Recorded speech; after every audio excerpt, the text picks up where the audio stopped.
प्रदेश अध्यक्ष, leader of opposition और प्रभारी इंचार्ज जो स्टेट का है, सबको दिल्ली बुला दिया। सारे लोग दिल्ली तलब कर लिए गए।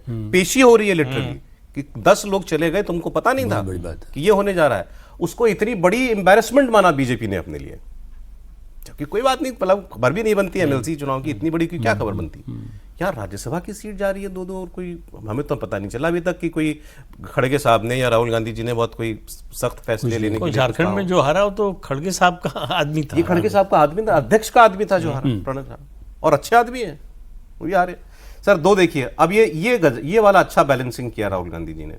विजय जी ने उनको पोस्ट मैसेज किया, विजय जी को जवाब दिया। स्टालिन ने भी उनको मैसेज किया, और स्टालिन के लिए जो वो लिख रहे हैं, thank you Thiru MK. Stalin for your wishes, our shared resolve to defend the idea of India, our constitution and federalism will continue to guide us in the fight for the very soul of our democracy. वो Stalin साहब को किसी तरीके से समझा बुझा के अभी फोल्ड में रखने के चेहरे की इधर ही रही है, इधर ही रही है। कर पाएंगे? सवाल ही नहीं। डीएमके गई, डीएमके तो जा चुकी। जिस दिन चिट्ठी लिखकर दिया लोकसभा नहीं, मैं केवल एक सेंस में पूछ रहा हूँ सर, वो बिल के टाइम पर डीएमके से आप दो ही उम्मीद कर सकते हैं, या तो साथ वोट करेंगे या एब्सटेन करेंगे, विरोध नहीं करेंगे। अच्छा, वो डिपेंड करेगा कि जरूरत कितनी है एनडीए की।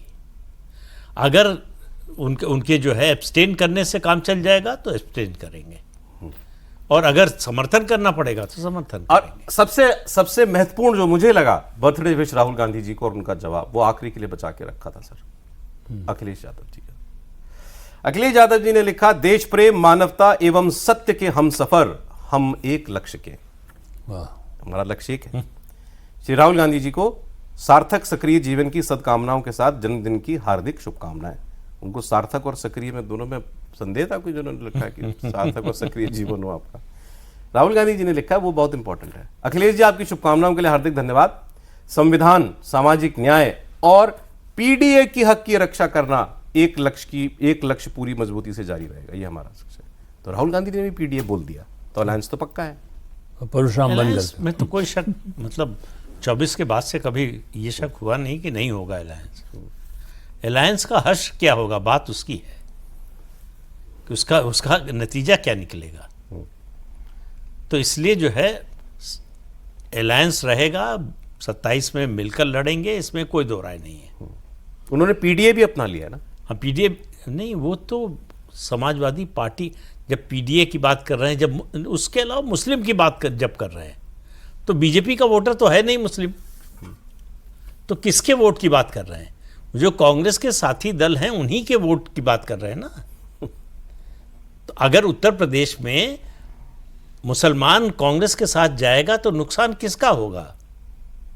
बीजेपी का तो नहीं होगा, बीजेपी का तो उल्टे फायदा होगा इनडायरेक्टली, अगर बढ़ जाता है मुस्लिम वोट तो इसलिए सवाल यह है कि आप जिसके साथ हैं उसके भले के लिए हैं कि उसको खत्म करने के लिए हैं?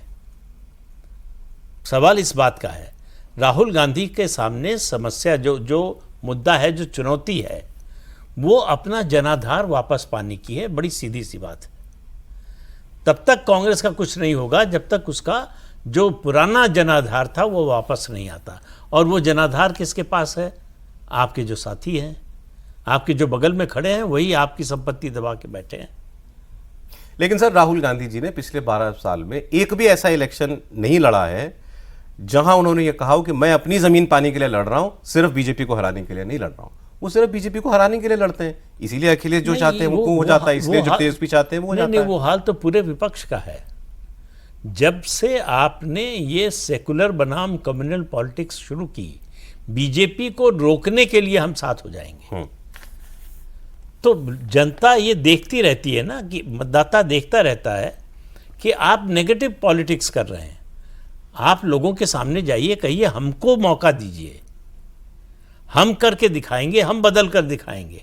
आप कहते हैं इनको मत आने दीजिए, तो ये बात तो किसी मतदाता की समझ में आती नहीं कि इनको क्यों ना आने दे। भाई, आप वोट मांग रहे हैं तो अपने लिए मांगिए ना।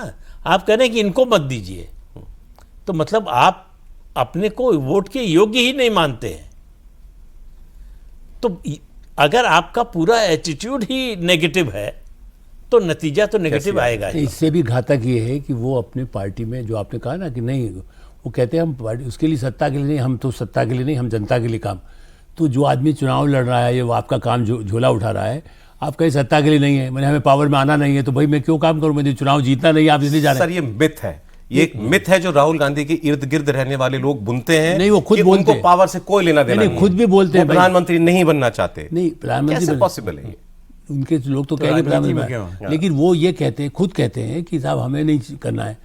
आप बताइए ना, कोई लीडर होगा ये खुद कहेगा कि हमको, अपने वर्कर्स को कहेगा नहीं आपको, हमको तो चलाना नहीं है, हम ऐसा करो शूट करके ले आओ। दूसरी बात बता दे सौरभ जी, जो मुस्लिम वोटरों की बात हो रही है कि समाजवादी पार्टी और कांग्रेस लड़ेंगे, तो वोट का जो मुस्लिम है वो बिखराव नहीं होगा।